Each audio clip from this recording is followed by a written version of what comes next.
Did you know that most relationship issues come from past programming, parenting, the way the child was raised?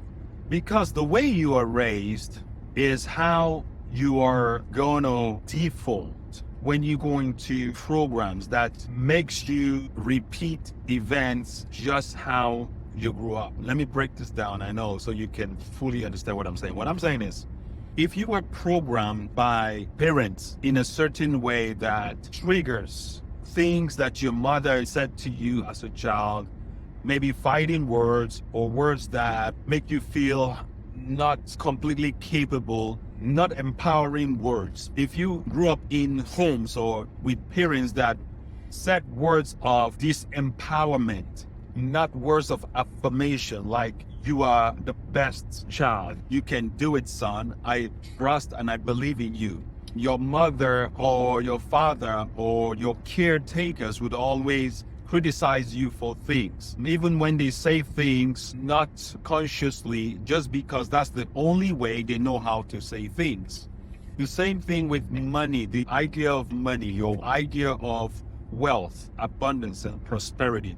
If you grew up in homes where parents said things like, do you think money grows on trees? Parents that said things like, that in the real world, things don't happen that way, trying to kill your imagination, your ideas, or your thought, doing things from the normal way, from what everybody else is doing. Now, these are parents that grew up from the kinds of programming, not knowing that everything comes from thought, not knowing that money is just a measure of the amount of pleasure or comfort that you create for other people. If you grew up in homes where parents always had that idea that you have to struggle and work hard to earn money, or they say you have to have a job to make money, forgetting that nobody really makes money except if you work in a printing house named the Mint. Only people that work in the Mint make money. Everybody else earn money. And whether you know it or not, the amount of money you earn is a result of the amount of service that you give, the amount of comfort that you provide for other people. I started observing my relationship with my mother, the way she talks to me, the kinds of things she says, the kinds of arguments we have, the kinds of things that trigger me when she says certain words. Normally, I wouldn't trigger if it came from somebody else or in another fashion, but because it came from her, it would trigger me. And I'm like starting to be aware of my thoughts and my triggers just from dealing and my interactions with my mom. And I do this with all of my children. I observe my interactions with my daughter, my interactions with my son, and I observe and see the point where after having a few back and forth exchange of conversation, it just seems like I'm saying something totally different. They're saying something totally different. And we're all saying points where our own point of view, my daughter is saying her own point of view, my son is saying his own point of view, I'm saying my own point of view. So it looks like there's this tension, there's this fighting, or there's this misunderstanding, there's this separation, there's no flow in the conversation. So I began to understand, and all it is she wants something simple. He wants something simple. And his point is, if you did this, this will not be the way it is. And I'm like, okay, thank you for sharing, but we can do this now, and this will change the way it is. So it looks like, yes, I'm using the power of now, being present, being in the moment. And the power of present moment controls our future. While she's using or coming from the point that if you maintain the things the way it should be maintained, we will not get to the point where you have to ask me to do this work, or where you have to ask me to fix this or clean this or repair this.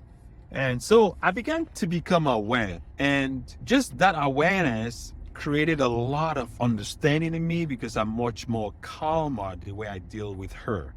I'm much more calmer the way I deal with my son.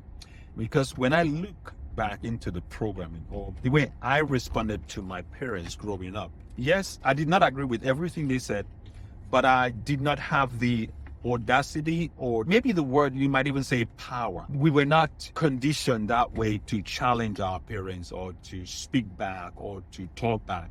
And when I look at that, I'm like, how dare she talks at me this way? How dare my son talks to me this way? The past programming, the triggers will want to be there. So me understanding and taking everything into context just helps me see how much my awareness has evolved, how awareness has affected me to the point that I'm changing my programming. Just because my parents would lash out or even tongue lash, or if it's extreme, go into whipping and pulling out the cane or the whip. Yes, I did get whipped by my parents. I did get not only tongue lash, I got whipped by them. So now I'm changing that programming for myself. I'm changing that way of being. I'm changing how I was, the conditions that I went through, and I'm choosing not to repeat it with my kids. This is self-realization. This is self-awareness. I think you should join me. Try this 5-day challenge that I've been thinking of. I've been really thinking about doing something, a 5-day challenge, but it's not for everyone. It's an idea that I've been playing with, but this is a 5-day challenge where you decide what you want to change, achieve, whatever thing is present in your mind, in your heart, in your soul. You know what activity you are trying to change, or what you're trying to accomplish, or what you're trying to reprogram. Some people want to be more confident. Some people want to be more loving, more caring, more sympathetic in their relationship with their kids, with their daughter, with their father, with their mother, with their husbands, with their wife. Some people want to express love better. Some people want to learn how to listen better and not tongue lash or not speak back, not be controlled by those triggers. It's easy for everybody to be controlled by triggers. What's not so easy is not to be triggered by the things that will trigger everybody else. Now that is consciousness. And that's what we'll be doing in 5 days. You will create an intent. And then by the 5th day, you have to hold yourself accountable. Was I really playing games, or did I really want something different for myself? You choose, you decide. Download my free affirmations, join this group, get excited. Let's take action. Take action.